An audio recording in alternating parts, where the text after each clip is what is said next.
Shante Taylor. Your campus and community issues and interview radio show. Call Shante at 610-683-4859. And now, Shante Taylor on Kutztown Live.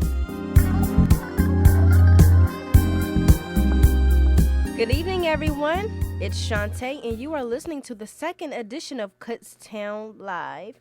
I have a guest for us today. He will be on later. And right now, I'm going to discuss the presidential race results. So, Donald Trump is currently in the lead in New Hampshire, and Senator Marco Rubio of Florida has moved to second place, according to a new poll earlier today.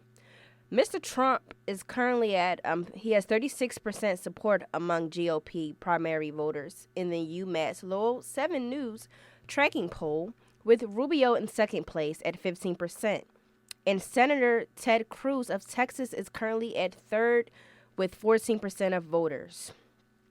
Now, that was the Republican side. I'm a Democrat, so I'm going to tell you the polls for the Democratic nominees.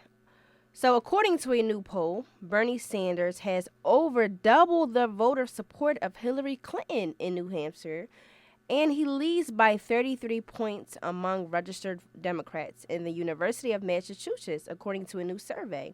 Martin O'Malley, who suspended his campaign last night, only earned 1%.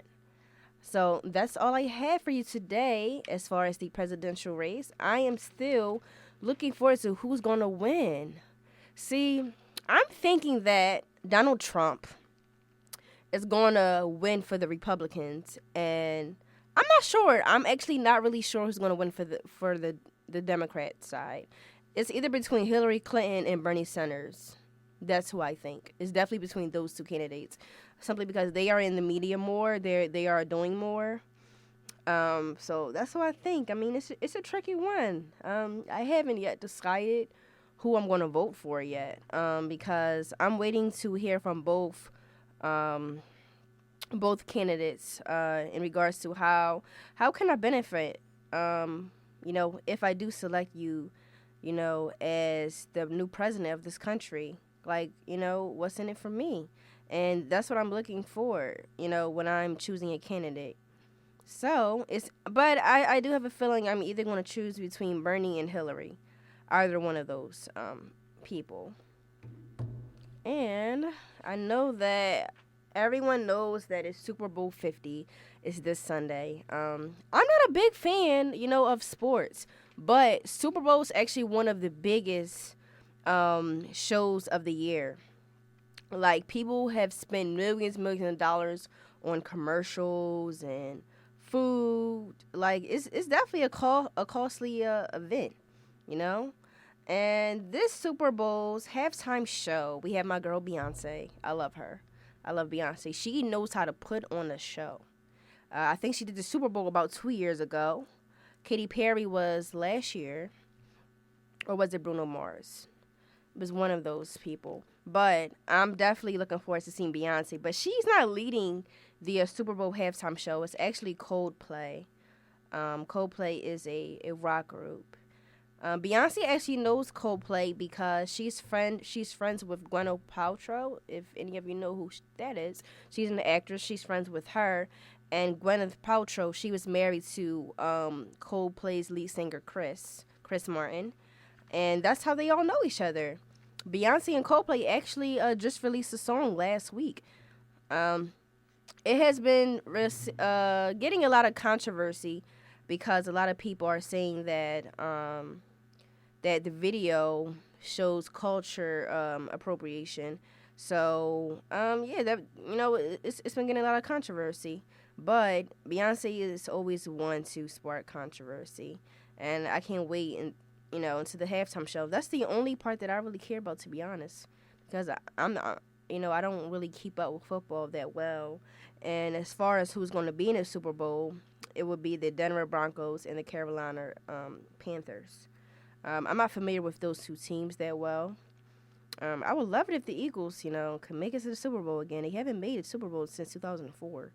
So I would love it if they could make it again, but I don't think that's going to happen no time soon. And I know that I'm going to be working the Super Bowl, but if there's any Super Bowl parties, I would love to go. Because like I said, Super Bowl is very costly. It's an event where people spend lots of money on food and decorations, and even the industry, they spend so much money on the commercials. So I'm definitely excited to see the show. I already know my girl's Beyonce is going to kill it. She always does, and I'm not too much of a fan of Coldplay, but I am looking forward to see what the band will be playing and if they will be collaborating with Beyonce, because I know that Beyonce, she brought out Kelly Rowland and Michelle, her Destiny Child bandmates, and there were rumors circulating around that Kelly and Michelle were going to join her on stage, but Beyonce kept denying those accusations. But eventually they came out. She put on a great show. And Madonna, Beyonce, and Katy Perry, they currently lead the views as far as the artist that has the most views as far as the Super Bowl halftime show goes. And surprisingly, Katy Perry is in the lead. It goes Katy Perry, Madonna, and Beyonce as far as the ratings go. And I found that very surprising. I would think it would go Madonna, Beyonce, and then Katy Perry just because of their status. Like, Madonna is considered a legend and a pioneer in the business.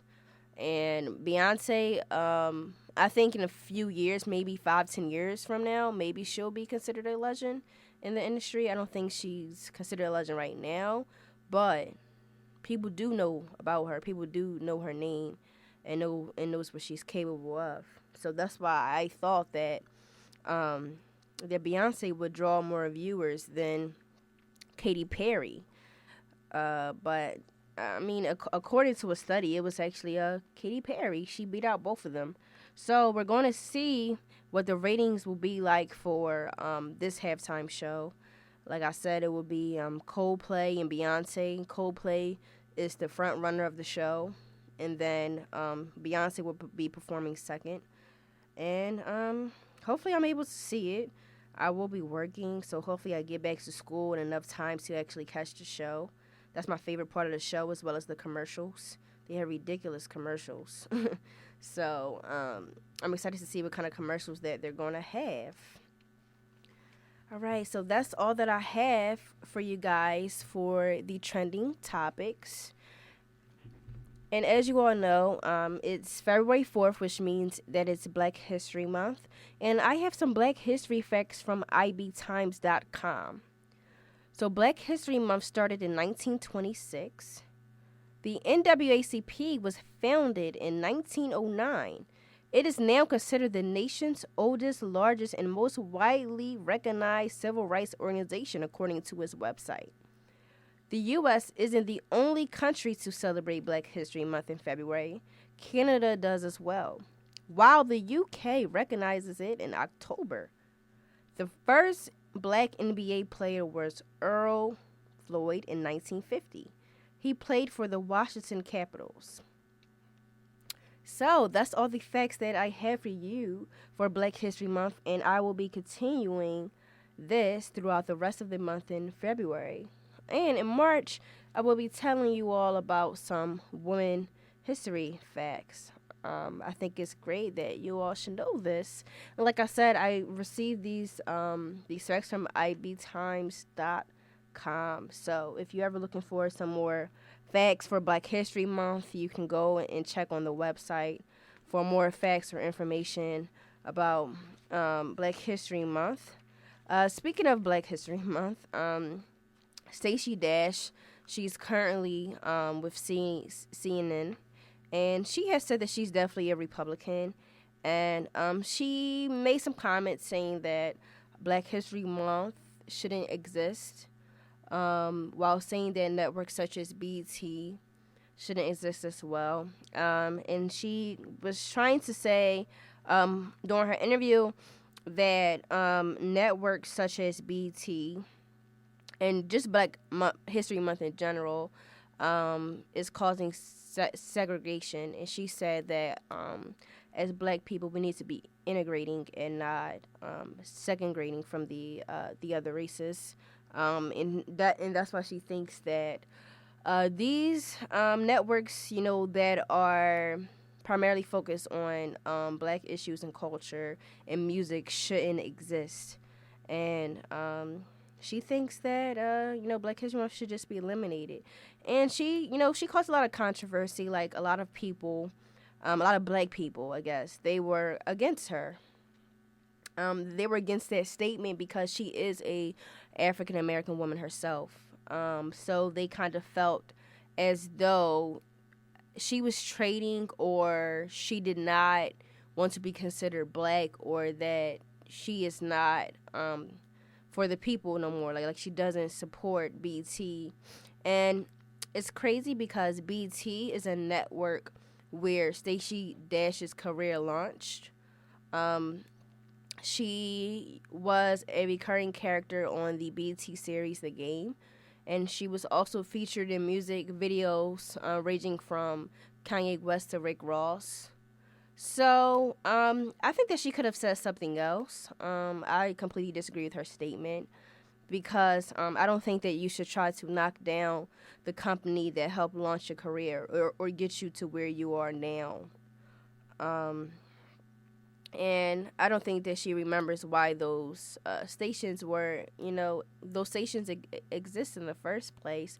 Like, we have stations like, Telemundo, that's primarily for Hispanics. And then BT is a network that's primarily for African Americans. And those stations existed because, some Hispanic people and some Black people, they felt as though that they weren't being, recognized or portrayed accurately. So that's why those networks were created, so that it can relate to the Black audience or can relate to the Hispanic audience. And so I think that she seems to forget that. I don't think those networks cause segregation at all. Like I said, she could have said something else. And fellow actress Gabrielle Union, she also stated that she disagreed as well with her statement because, she kind of said what I said, that those stations exist for the people of those races so that they can be portrayed accurately and awarded. And she also mentioned something about the NAACP awards. And the Image Awards, saying that those award shows shouldn't exist. That's what Stacey Dash said. And so a lot of she has lost. I think she has lost a lot of her Black fan base. I mean, she has made a lot of comments. That's not the first comment that she made. I just think that's the comment that caused a lot of commotion. Yeah, that statement caused a lot of commotion. But, ever since she been on CNN, she, she has, lost me as a fan as well. Just based off the comments that she says. It's like you never really know how a person thinks or feels until you see him do an interview. Like, I never knew how Donald Trump was until, I've seen the comments he has said since he's, been running the race to be the next president. And, I think sometimes as far as the media goes or these celebrities go, you think you might, know them, based on what character they play in a movie or a show or just a reality show in general. And then when you actually get to see them on an interview, you actually get to see their true colors. And it's just sad to say that, Stacey Dash feels that way. She feels that way. So, yeah, I mean, I don't know. I mean, hopefully she can redeem herself because, like I said, she has not been, viewed positively amongst the Black audience, just based on the comments that she has said. And now, aside from the news, like I gave you guys some politics and some entertainment, and also some Black History Month facts. But I do have some great news. So, as you all know, I'm a senior. This is my last semester. I graduate May 7th at 2 p.m. Yes, I have the exact date. I found that information online.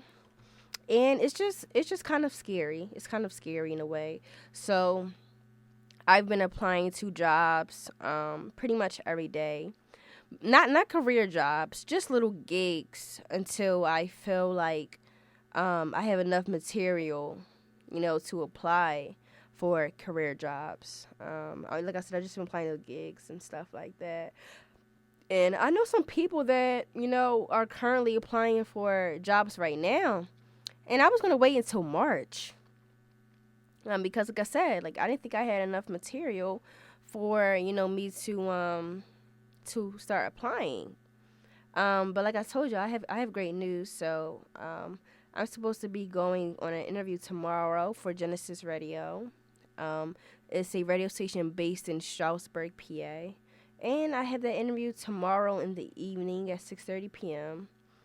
So I will let you all know how that goes. Like if it's still on or if it's off, or if I took the job or whatever. I'll let you know the details when I talk to you all next Thursday.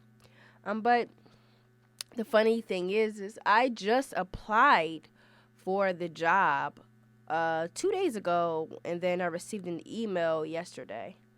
So when it comes to jobs, it's like you can have it in your mind that you think this job is for you, or you are a little uncertain as to whether or not you should, do the job or go on an interview. But I think that people should always go on the interview so that you're able to see, if this is a job for you, if the environment is for you. Like, you will never know unless you go on the job, because something could surprise you and you could think to yourself like, oh, maybe this is the job for me. Maybe I will like it here. Maybe I'll learn something new. So you just never know unless you go on the interview. And I learned it in my interviewing skills class my junior year. I took a class here at Kutztown that was only focused on interviewing techniques, like the type of questions you should ask, and how you should respond when the employer asks you questions, your resume, your cover letter. So it kind of teaches you everything you need to know in order to prepare you for interviews. Like, I know that it's always best to research about the company before you go in an interview, because you never know what type of questions, you're going to get. Like, I've been on interviews and they'll ask, like, what did you think about, my company, or what did you think about the product? And I've been on an interview and I didn't even know the answer to the question because I didn't research, about the company. All I wanted to know is what were the job duties, what was the pay, how often you would like for me to work for you. Those are, type of questions I would ask. And I just think that it's always best if you research about the company, because you just never know what they're going to ask. And by researching, it seems like you're more interested in the company. It seems like you are interested in learning. And it's okay if you don't know all the questions. But yeah, it's always best to be prepared for any questions that might come your way, and to always ask questions as well. Because if you ask questions, they'll know that you are, interested in about the company and them just in general. You never want to go an interview and not, ask any questions. I did that, for an internship. But like I said, I didn't really want the internship. I knew right then and there when I was listening to what they were, saying as far as the duties and how often I had to work. So I did not ask any questions. And like I said, you never know if you're going to want a job until you go in the interview. So I do have an interview tomorrow, and like I said, I'll let you all know how that's gonna go. But I hope you all will stay listening. You're listening to Kutztown Live. We'll be right back.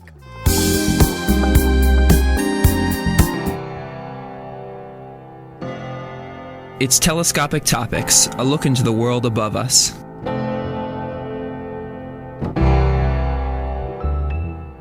Let's pretend you're cozied up next to a campfire in late November playing Connect the Dots underneath a dark, star-filled sky. If you can find the North Star, you've found the Big Dipper, the most universally recognized fixed cluster in the world. Consisting of 7 stars and resembling a ladle, it spins around the North Star like a Ferris wheel. Throughout history, this constellation alone played a role in societies ranging from the Pawnee Indians, who saw an injured man on a stretcher, all the way to the 19th century helping runaway slaves follow the drinking gourd up north to freedom. It can be traced back to French, Mayan, British, and Chinese cultures, and so on, to connect the people to their natural world. So, just when did we configure these artsy star displays? As we interpret them today, modern-day constellations are derived from Greek culture and symbolic storytelling, but one might say that the ancient Babylonians or Sumerians were the source of these images dating back to 2000 BC. Why? Because there were no constellations in the South Celestial Pole, the area directly north of the South Pole, the same spot where these people would have lived before Earth's precession. If this is the case, then it can be concluded that they were adopted and passed down to Egyptian scholars who spread these imaginary concepts. Now, how come stars look like they're moving slowly through space, you ask? Constellations are divided into 2 groups, the northern and southern hemispheres. As Earth rotates on its tilted axis, making seasons possible, the stars appear to rise in the east and set in the west. We live in the northern hemisphere, making the Big Dipper a circumpolar constellation we can see year-round, meaning it never rises nor sets. Imagine that. Telescopic Topics, a look into the world above us. Stay tuned to KUR for more telescopic topics, and for more information, or to hear this segment again, click on the Telescopic Topics icon on the KUR website at www.kutztown.edu/KUR. Telescopic Topics is a production of the KU Physical Sciences Department and is recorded by KU astronomy students in the studios of KUR. Thank you for listening, and we'll see you next time.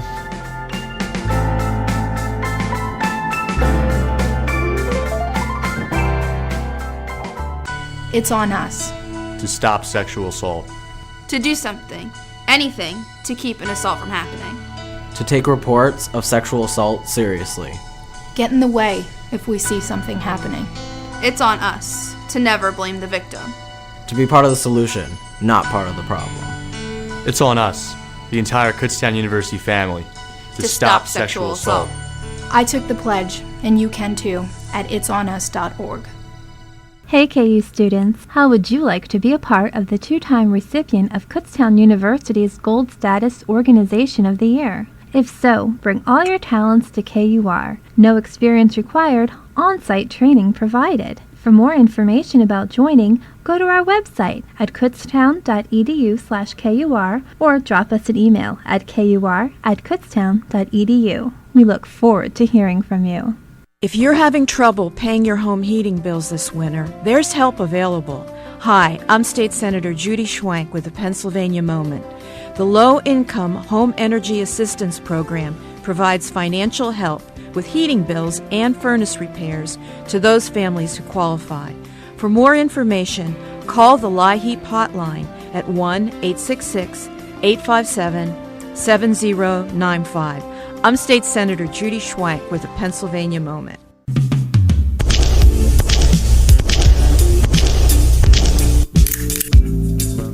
Did you know that 80% of KU students don't binge drink? Hanging posters again? Do you think that poster is really true? Yes, it is true. I am a KU health ambassador and familiar with the audit. KU students participate in alcohol screening each year. We use the Alcohol Use Disorder Identification Test. It is a simple way to screen and identify people who are at risk of developing alcohol problems. we have learned that the majority of students are taking care of business and focusing on academics. You know, most of my friends don't drink, so I guess what this poster is saying is true. Would you like to get a group of friends together for a bite to eat? Sounds great. Text me later. Kutztown Living, neighbor to neighbor. Funded by the Pennsylvania Liquor Control Board. My dad came to live with us last month, and it's going pretty well. I feel like I never have time for myself. With him being around more, it really lets us catch up on things. His memory isn't what it used to be. We get up and we have coffee. He usually wakes up at 4:30. Then we go for a walk. He needs lots of my attention. I do need to keep an eye on his medications, though. That's important. Sometimes I feel like a pharmacist. I'd say John and the kids are adjusting pretty well. They honestly have no idea what I'm going through. It can be a little challenging, but so far so good. I could really use just a little help. For those dealing with the daily struggles of caring for a loved one, we hear you. That's why AARP created a community with experts and other caregivers for advice, tips, and support. Together, let's help each other better care for ourselves and the ones we love. Visit aarp.org/caregiving. A public service announcement brought to you by AARP and the Ad Council.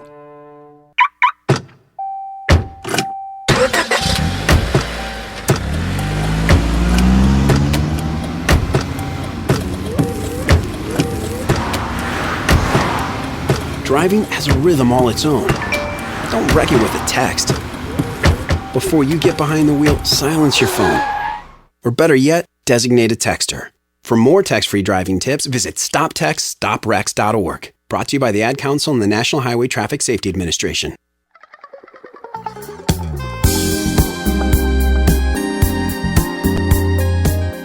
Hi everyone, it's Shantae and welcome back to Kutztown Live. I have special guest with me, William Hollis. He's a motivational speaker with me here today. How are you doing, Mr. Hollis? I'm doing fantastic. It's such an honor to be on the show today. How are you? I'm great. It's a little bit cold, but I'm doing fine. Yeah. All right. So I was reading your bio, and you mentioned that you had a pretty tough life, growing up and dealing with your family suffering from addiction and living in poverty. How was it like, growing up? Like, did you have to relocate a lot? I mean, it was more of a. My mother was more of a functioning drug addict. She like a lot of inner cities in America, we have families that's dealing with lack of fathers. Mothers having kids at 14, 15, 16 years old, and they're still a child. So. A little backstory on my mother. My mother was molested by her father as a child. My grandmother had moved to Pontiac, Michigan from Huntsville, Alabama. My mother's mother, my mother's grandmother, basically moved from Huntsville, Alabama to start running numbers and eventually started to be one of the biggest drug dealers in the city. She basically taught that to her sons, my uncles, my aunties, and our family was notoriously known for, selling drugs. And that's pretty much what we grew up around. It was one big house, a lot of people doing, a lot of things that I don't think was legal or was the right thing to do. But at the same time, that was the only family and only people we had. So, just like any other kid in the city, anybody that loves them, anybody that's with them, he going to ride with them whether they wrong or they right. And that's pretty much was a little background on my mother's story. I was a pretty angry kid growing up because of the lack of fatherhood I had from my father and the lack of, education I was receiving. I wasn't learning at a fast rate, and I was behind dang near everybody. Like, some kids would take their report cards home and mothers would say, you're going to improve on this, you're going to improve on that, but unfortunately, I never had that. Nobody ever forced me to sit down and read or practice my multiplications or do schoolwork.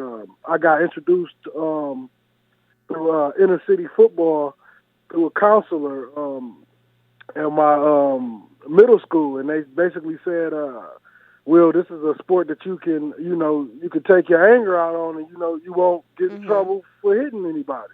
So I got involved in it, and it grew into a very close part to my heart. It grew very close, and eventually, my first day going to try out, the coach had said, you're gonna have to pay a certain amount of money to play this game, and coming from where we was at, we was practically, we had nothing. He said, can you show me, can you play? And he put me in the middle linebacker. The first play, receiver across the middle. They done knocked him out cold, and the rest was history. He was like, we'll give you your equipment. You can have your equipment. Just come play for me. So it was like I called it. I felt like it was a gift from. I'm a religious man. I'm a Christian. I called it a gift from God because after that day, the coach told me, he said, "Will, you're going to have to grow up faster than the average kid. And you're going to have to be extraordinary in everything you do. And Will, this game can change your family life, your mother life, your sister life, and your brother life." And at a very young age, I realized that I wasn't in a position that the families I see on television was in. Like we'll watch the Family Matters, we'll watch the Fresh Prince of Bel-Air, and I see all that stuff, and I always know that this is not a regular life. And I used to always argue with a lot of people in my neighborhood, and they would say, "Will, what is poverty?" "What you mean? What is poverty?" I say, if you're on government assistance, you have welfare, you're still in poverty, because if they snatch those food stamps or that government assistance, anything away from you, that leaves you poor, correct? That leaves you with no job, with nothing. That makes you poor, and that's what I mean when I tell people, yes, we're growing up in poverty. Food is only one asset, but what about our football programs, our after school programs, our field trips, or education, anything, like things that we need, to be a kid. And I basically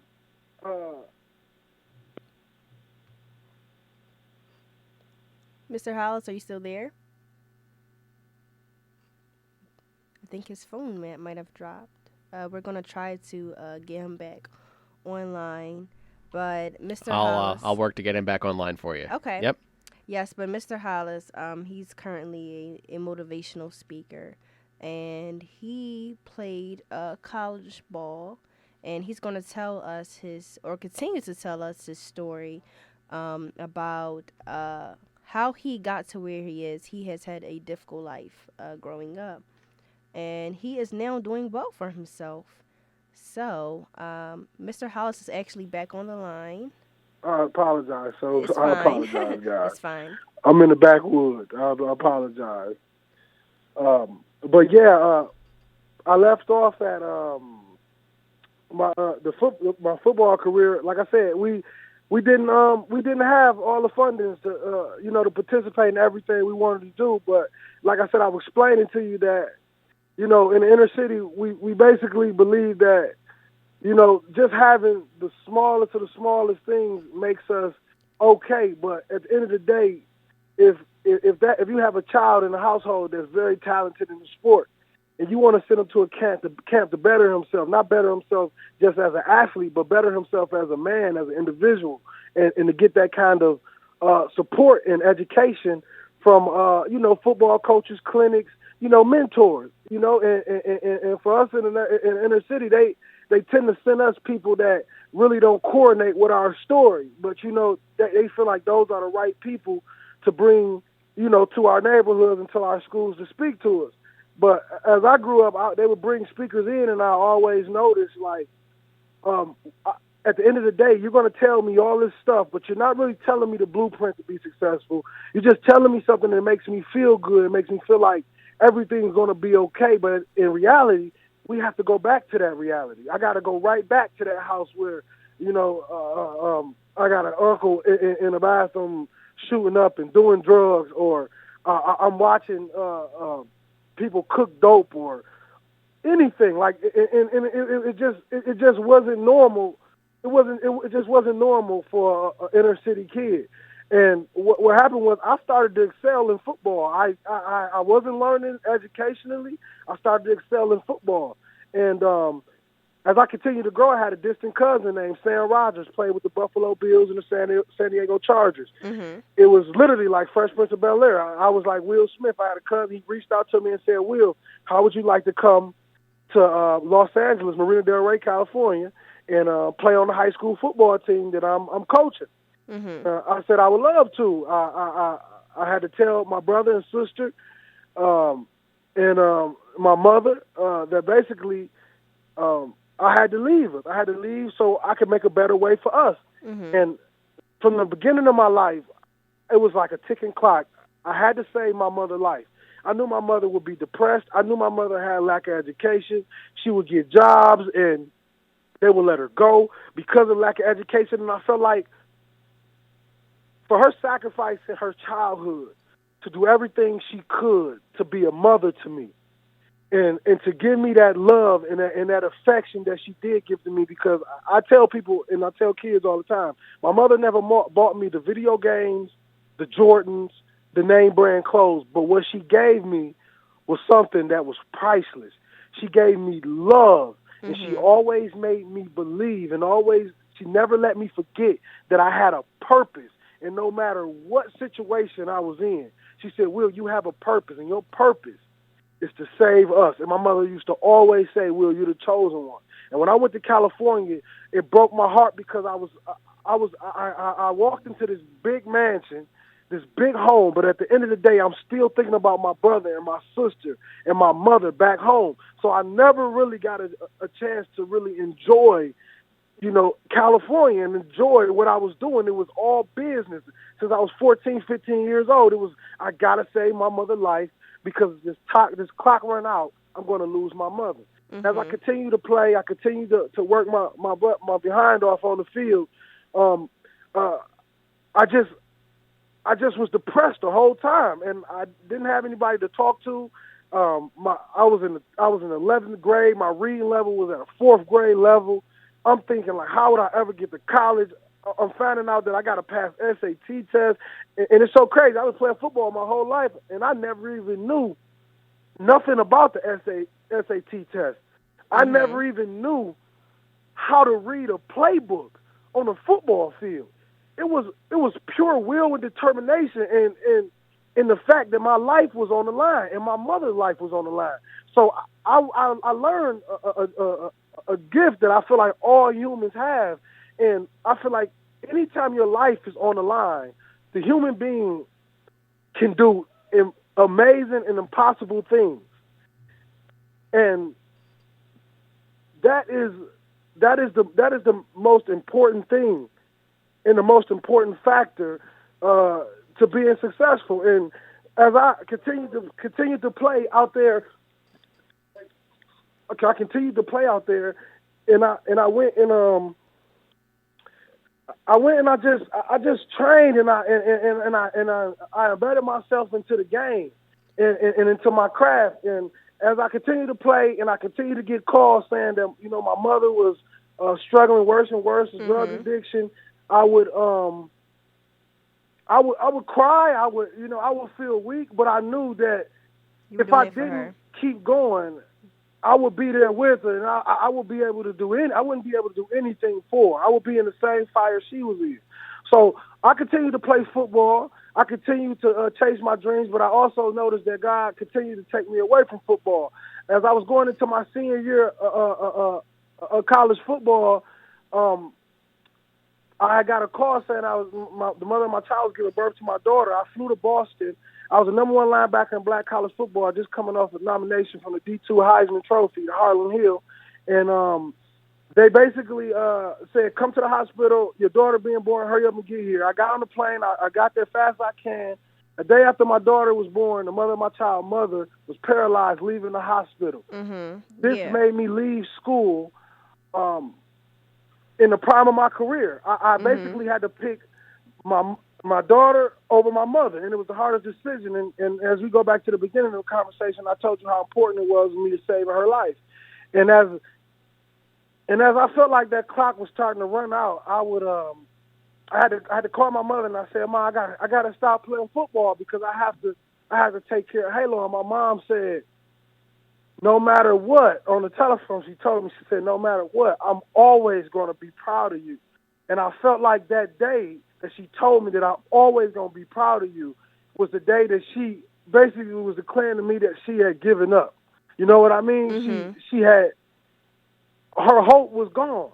And I continued to work down there in Boston. I would go into the claws. I got a job as a therapeutic assistant, and I'll go in the claws and I would cry and I would pray and I would pray. And one day I got a phone call from Keith Higdon, head coach at assistant coach at Tuskegee University, and they basically ended up saying, we can't promise you a scholarship. We can't promise you a housing. We can't promise you anything. The only thing we can promise you is an opportunity. Mm-hmm. So when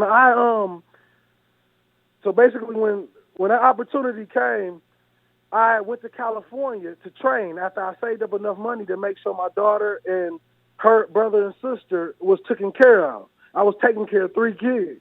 Mm-hmm. And eventually I was 2 weeks into training in California, I get a phone call stating that, Will, your mother passed away of a heroin overdose. Mm-hmm. And that's when I hit rock bottom. I contemplated suicide. I contemplated so many things, but at this point, football was the only thing that I called family. I had nothing else left. And as I continued to play, I would notice that my passion wasn't the same as it was when I was playing for my mother. But I was still dominating. I was still playing, but I was lost. I was in and out of relationships. I was depressed. I was down. I even got to the point where I was homeless. Yeah, I was reading about that, and I know that you said that you actually left football at a point in time because your child's maternal grandmother passed away.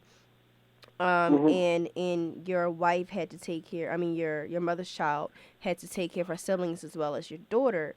And I just wanted to know, how did you end up homeless? Were you not able to find jobs or were you not able to live with your mother's child? What happened was when I left the college, when I left back to California, it wasn't a smooth leave. It was basically two young kids that basically had a child. I was in college. I was a star linebacker. We had literally been talking for about 3 weeks. Our first encounter, my daughter was created, and basically we had to build a relationship on the go. You get what I'm saying? Imagine meeting somebody in a college setting on the college campus as just a friend, but all of a sudden, a couple weeks later, even after you knowing them for only a couple weeks, they're pregnant with your child. So you basically got to try to build a relationship and grow closer as the baby grows inside the stomach and eventually the time when the baby comes. And we tried to do all of that, and it was just a lot because of the fact that I left college during the prime of my career, and she had just got out of college and just lost her mom. Her mom was paralyzed. Mm-hmm. So basically she had to become her mother's carekeeper and also a mother of her brother and sister. Mm-hmm. So it was it was like a 21-year-old freshly getting out of college with a lot of pressure. And here is a guy that I don't have a lot of education. I know that eventually I'm going to have to go back to college. And I said, if I'm going to go back to college, I'm going to play ball. And when I made that decision, it really split a lot of things up. And then on the top of the icing on the cake is when my mother passed. So it was just a lot of depression. And at the end of the day, I was lost. At the time, technically I needed psychiatric help. And that's what a lot of people and a lot of psychologists that I talked to after told me at that point I really needed it. And honestly, I just wasn't sane. I was just trying to work, send a little money I can to my daughter, and try to figure out life without my mother. You know what I mean? Try to figure out life, without my brother and my sister and my family that I grew up. Imagine Imagine growing up with this big purpose your whole entire life. And one day you wake up and that purpose is gone. There's nobody else there. But you got to keep going. And it's hard to go in life without a purpose. So I had to reprogram my life. I had to go deeper into prayer. I had to dig deep. And the moment when I got homeless is because I didn't call out for nobody. I didn't beg nobody for attention because the only person that I usually talk to was my mother. That was the only one that I would pour my heart into and tell her my dreams and my aspirations. So when I lost my mother, it was life changing, and I was lost. Like I said, I needed psychiatric help, and I was weak. So I continued to play football at a professional level. I continued to dominate, but inside I was dying. Eventually, I get all the way to the point where I go to Canada to train with a trainer that used to take care of my mother, used to take up for my mother when she was in middle school. My mother actually used to take up for him when they were in middle school, and he's now a world-renowned bodybuilder in Toronto, Canada. So when I was homeless, he had messaged me, and he said off of Facebook, he said, Will, how would you like to come down to Toronto and train and get back in shape? So I took the opportunity to go down there. 2 weeks into training, he gets locked up for tax evasion. So I'm homeless downtown Toronto in Mississauga. Only thing I'm trying to do is get in shape so I can play football to take care of myself. Because like I said, I had a learning disability. I couldn't read and comprehend at a certain amount of level, and I couldn't get a job. I had an associate's degree, but at the same time, that associate's degree was built by me just playing football and coaches talking to instructors. And that was just the truth. So I said football was all I had. That's what I felt like. That's the only thing I felt like I can do. So I stayed down there homeless. I go to the gym in Mississauga called The Good Life. They would let me come in for free. One day I met a beautiful woman that invited me to a church. The first sermon was about appointments. And the preacher talked about meeting your appointments in life. He said sometime in life you're going to get opportunities where people want you to come to uncharted waters. They're going to want you to come places that you've never been before, and you don't even know what to expect, but that's a part of God's appointment. And out of all sermons, for my first day to go to church, out of sleeping on the street, he said, your appointments, he said, you are where you need to be. And that's what I love to preach. Sometimes people are in the worst situations, but they don't understand that's where you need to be, because that's where the gift is found, at the bottom. And as I continue to play, I go back in the States and teams will start to fold. I will start to play. I started to train for a Harrisburg Stampede.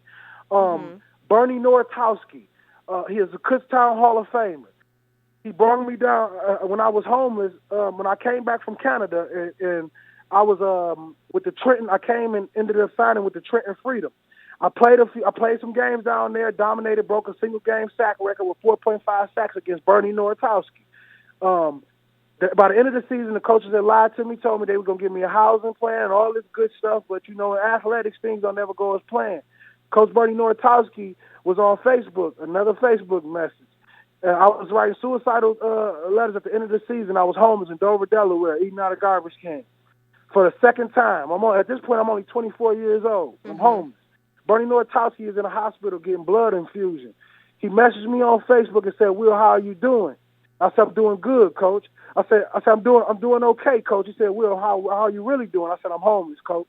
He said, Hollis, give me 2 hours to talk to my wife, and I'll give you a call back. He gave me a call back 2 hours later. Another hour, he was on his way to Dover, Delaware to pick me up and give me a room in his basement. The only way this man knew me was from a sacking his quarterback in a football game. This was God. As I continued to play for him, he got a team called the Harrisburg Stampede that Marcus Kutztown owned. He sent me down to Hershey to stay in Hershey, right across the street from Hershey Park. 5 weeks into us getting close to the season, they say Marcus Kutztown had canceled the Harrisburg Stampede. This team was canceled. As I continued to train, my right leg started to go numb in training. And every day I started doing explosion work, and I kept noticing that my right leg would keep going numb. Eventually, I found out that I had a cracked vertebrae and that I never play football again. This is why I always keep speaking God. If it wasn't for God, I would have had to play that season for Bernie Nortowski, and I probably would have been a vegetable, and I probably would have never been able to walk again. But because of that, Coach Bernie ended up giving me a coaching job. I ended up coaching. We was #1 league in sacks. I was the youngest coach in the league. One day I got up and I volunteered at a high school, and I said, could I please talk to some of the worst kids you have in the school? They let me speak. An hour later, they called me back and they told me, Will, how much will you charge us to speak to our students? 2 weeks later, I was doing 4 assemblies. 2 weeks after that, I was in St. Joseph Hospital speaking to oncology nurses. And today, I am growing to be one of the top speakers in the United States. That's great. And that is the power of God. That's great. And I tell people that's just a short, brief part because I know this is a radio show. I know we don't have a lot of time. And when I speak, it's very clear and delivered very nicely. But I wanted to give you guys a lot of thick of it. It's a long story. I'm actually working on my book. Yeah, I read about that. And yeah, my dream is to help inner city kids, to help college kids that's going through a lot of things back home. You know what I'm talking about when you in college, but you got family that's suffering and going through crazy situations, but you got to stay focused through the fire. You got to continue to grind in your education because it's always it will be worse for you to be with them than you being in school, because in school you creating a foundation to change your family life and go back and change that sickness or that situation that a lot of families suffer. And my goal is just to save a lot of kids, man. Make them believe in the impossible. Right now, I'm 26 years old and had a learning disability. Who would have ever thought that I'd be in the hospital speaking to oncology nurse? Whoever thought a kid that's still to this day not even past his algebra level, he's still learning. I'm still learning my multiplication. I'm still learning a lot of education, but my gift comes from the heart. It comes from perseverance and endurance. It comes from some of the worst situations you could possibly think of. And I tell people all the time, age doesn't mean anything. Experience means everything. And that's the reason why I'm going around speaking to 35, 40-year-old people, and I'm 26. I'm young enough to be their kid. But it's life experience that matures. And what I did was I didn't do it for the money. I worked for my purpose. I worked for the people that couldn't fight for themselves. And I sacrificed. I don't care about the material things, the Mercedes, the Benzes, the Jordans, the PlayStations. I don't care about none of that. Only thing I care about is people finding love in ugly places. And that's the point. And that's what I'm gonna dedicate my whole life to. And to me, that's a man. And to me, the biggest gift when people ask me, Will, what do you want out of this? What is your? I know you're 26, and what do you want? Like, what is the biggest gifts and everything you want? The only thing I ever wanted was a family I can come home to, sit at a dinner table with, go on family vacations with, and die a happy man. That's my lifelong goal.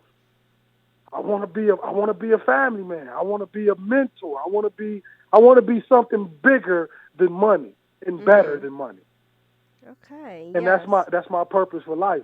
And that's the majority of my story. Yeah. Like even though it seems like the odds were against you, you have managed to, have a career, as a mentor. And you said that your book is coming out. So I would like to know, when is your book expected to be released? Well, we have about 2 more months. My people say we probably have about 2 more months and we'll be finished with it.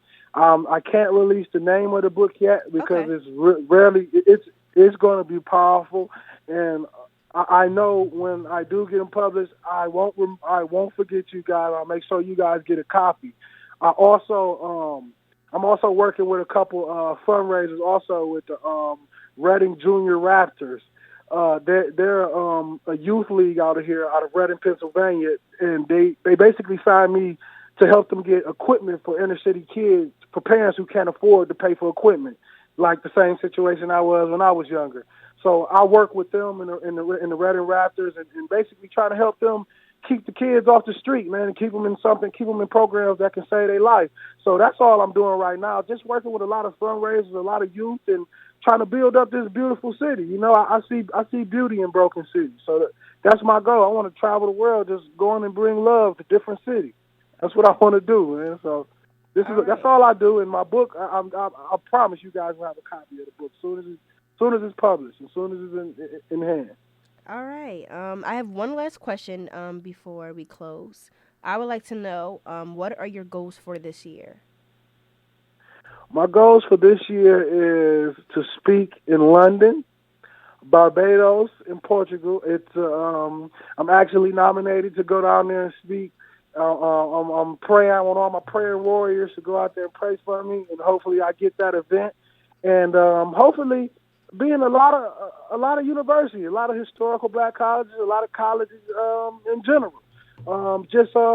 That's my goal, is to make it to colleges this year. That's my main goal, is to make it to colleges and make it on that speaking tour this year. That's my main goal. Yeah. It would be great for you to come in, and speak in Kutztown. And it's so ironic that you said that, because I got a message on Instagram this morning from a new group that's starting at Kutztown that wants me to come down there. So anybody down there that's looking for somebody that can help help you fix your brain to go down a successful path and make it through some of them hard times, like when the finals be coming and you struggling and you stressing. I give people motivation in the blueprint to basically maneuver around all the dramas, to see the beauty into the struggle. You know what I mean? See the beauty in the struggle. Mm-hmm. And at the end of the day, anything that's hard, the hard work is worth it. And talking to kids, and I'm only 26, so most of the Kutztown kids probably 24, 25, 22, 23. You got a lot of kids, a lot of different ages in college, so I can relate to them, and I would love to come. I would love to set in on some meetings, anything you guys have. You guys shoot me emails, and I'll be there. I'd love to be a visitor. All right, sounds good. And I would like to thank you, Mr. Hollis, for taking your time out and sharing your story. Have a great day, and I look forward to reading your book. Thank you.